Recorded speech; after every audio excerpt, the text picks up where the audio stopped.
Hey everyone, welcome. It's Thursday night and I just wanted to pop on and give people some tips on how to invest their 401k.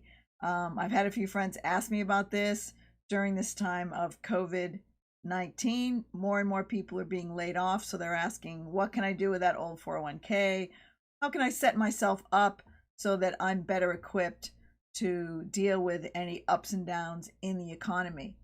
So, like yourself, I also was laid off back in the early 2000s, and I learned a lot from there on what to do with that old 401k from my previous employer.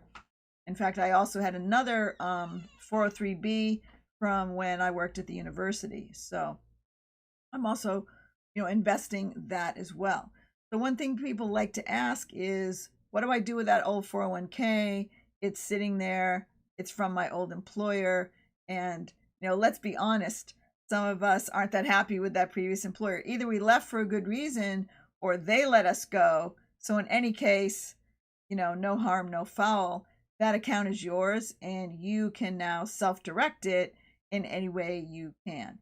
If you are still at your first employer and they have the 401k and they control it, you are allowed to open an IRA yourself or a Roth IRA and put in up to $6,000 a year.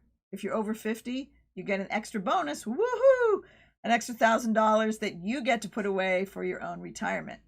So you can invest up to $7,000 in the IRA or the Roth.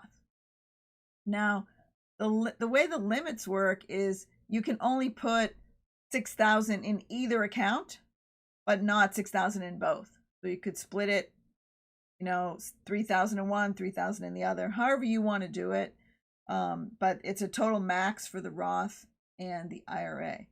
Now, if you see my title below, you might be asking, health savings account, HSA, what is that? An HSA is an account that's given to you by your employer if you sign up for a high deductible insurance policy, which is now defined by the government as having a deductible higher than $2,700 for a family. Now, when we first started doing this, no one else had HSAs. It was one of the choices that we made rather than go with an HMO. I think one of the employers we had was getting rid of the PPO. So we said, let's go with this high deductible policy and see what happens. So often your employer will match either the whole deductible or a portion of it. And I'm going to go into that later.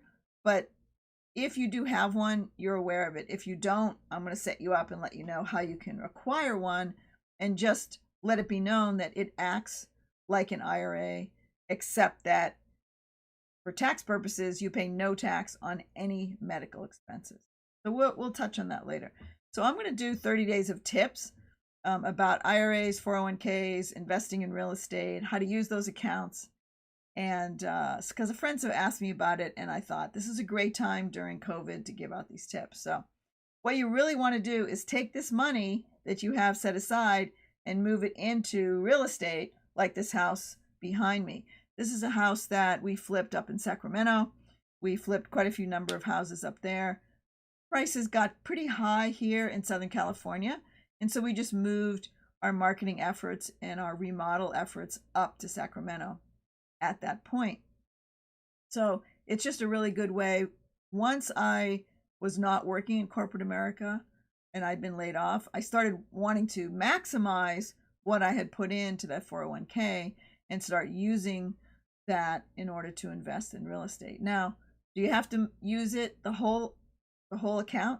No, you could split the account. You can put half of it in Fidelity and half in a self-directed account. Well, what is a self-directed account anyway? I mean, you can choose mutual funds, right, in your 401k, but not really self-directed. So self-directed is when you move the money into a custodial account with another company. Usually the large companies like Schwab, Fidelity, Vanguard, they don't really do these accounts. They don't tell you about them. They'll call it self-directed because you can buy a stock instead of a mutual fund. But they don't tell you about real estate because they make money on the stock commissions or the spread. If they have no, commissionless trading, they make money on the small spreads in the market, in the stocks that you're buying. So the way you get true self-directed is to move it into one of these custodial accounts. A few of them do allow you to buy stock, but it's certainly not as quick and fast as some of the stock accounts. So if you really love the stock market, keep some in both. But what I'm here to tell you about is how do you move some of that money into this real estate so that you can profit from that. There's two ways of investing, and some of you, right now I'm talking to people on my Wise Wealth University Facebook group. I've talked about this in my own personal profile live stream, but I wanted to bring this to the people that have been following me on my Facebook page for quite a while. So how do you do that? You can transfer the money, no tax consequences whatsoever, and you can move it from the 401k into the IRA. Again, if you're still with the original employer, they kind of have control over that account, so you can't move it. But a lot of us have several employers, have had different jobs, and we are able to take any 401k with an old employer and move it into the new one. What happens if you rolled it over to your new job? Well, you are able to go to HR and say, can I move out the money that I brought with me from my old job? And they will often allow you to move that amount out, not the money that you earned while you're with the present employer, but the one from the previous employer. You can often move that into self-directed as well. So there's two ways to invest. I mean, there's a lot of different ways to invest in real estate, but the two main ones are, do you want to hold a property and keep it as a rental? And that way your IRA is the owner, not you personally. Or your IRA can be the bank. So how does that work? Your IRA lends money to another person who's actually flipping the house, has rentals, owns an apartment building, and you are the bank. You have a note on the property. It's recorded that you are owed that money. It's recorded at the county recorder's office where the property is located. So you're protected in that aspect, and you also have liability insurance and things like that, just like a bank. So think of your IRA account as a bank, and now you're lending money and gaining the interest rate. Well, right now banks are paying what, like less than 1%. That's not how it works in real estate. Now they're lending out money at a very low rate because they're backed by the feds. But when you lend money from an IRA, you can charge a much higher interest rate because you're in a specialty type of market. You're probably lending on a house that doesn't look that good to start with, but then gets completely fixed up and then sold to a new owner. So those are much higher rates of return in the real estate market. You can invest it in land. You can invest it in a lot of different things, but you need to pick the operator and the person that you're going to be working with. So I have a separate masterclass just on learning how to vet the operator that you're going to invest with. If you just want to own a rental and have that rental money would constantly be coming into your IRA every month. Say you buy a rental in your local community, and your tenant will then pay your IRA custodial account, and the money goes in there. So now your IRA is growing and growing every month. So it's way different than having stocks go up and down. It's more like a dividend, but it's a much higher one, right? Because someone's paying rent. And then your IRA is responsible for the taxes, the insurance, and things like that, just as if the IRA is the owner. The reason I prefer to lend money from my IRA is I get pretty much the same return without all the work of paying all those bills and being responsible for the repairs. Because remember, your IRA is the owner, your IRA has to make the repairs as well. So you have to have some wiggle room in there, or you put in your $6,000 a year, that's your contribution. So those are kind of the tips that I want to share with you. I will talk about the limits that you can put in, and I'll share a folder there. I did put a link below to my website, and you can look on the resource pages there and find a lot of documents. I can't really put the documents here underneath the live, but I can add them as files, I believe, now that you're watching me from the business page. So let me transition over and show you the limit on those IRAs. I'm going to look at one that's on my computer so that the print is a little bit larger, but really you're concerned with basically the top two rows. You can contribute $6,000 to either the IRA, the Roth, or a combined amount of $6,000, half in each, whatever you want. I would suggest putting it into the Roth because you're going to pay taxes on the Roth and it's seed money. You're going to pay taxes now on that $6,000, but all the profit and growth you make over the years, it will not be taxed. So when you're retired and you take out $10,000, $20,000, $30,000 a year out of your Roth, none of that money's taxed because you pay taxes on the seed money. Here's my tip. I think, and I have some other investors that have the same thoughts, that when push comes to shove and the federal government realizes that they're losing a lot of tax money, they've already overstretched their budget. We know that they will decide that they might take away this benefit of the Roth.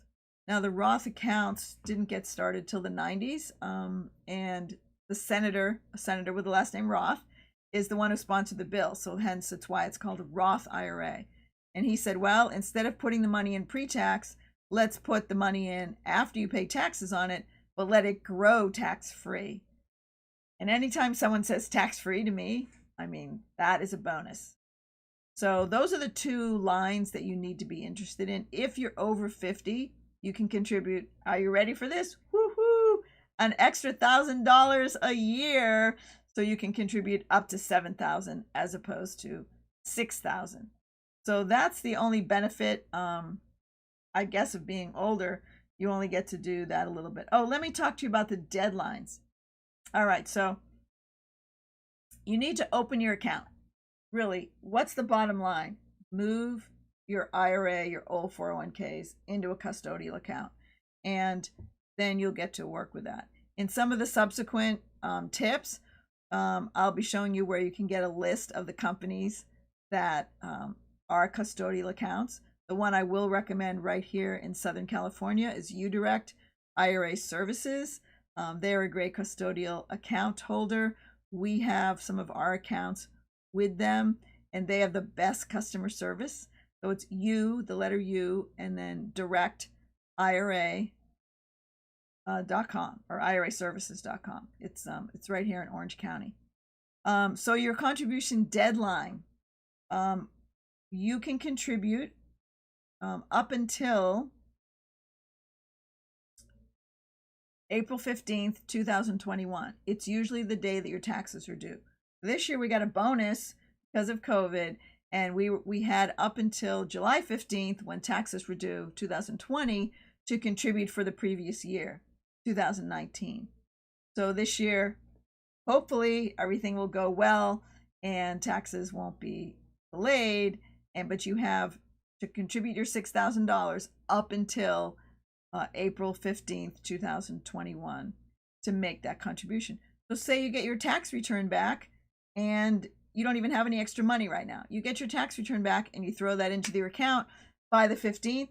In fact, that's how some people fund their account every year. They just wait and throw it in. I mean, the earlier you get it in, the better. But just know that as long as you have about $10,000 in that account, you can find a real estate investment. Even if it's a rehab, you're buying a note, you're lending it for someone who wants to do a repair on a property, you can find an investment for up into that amount of money.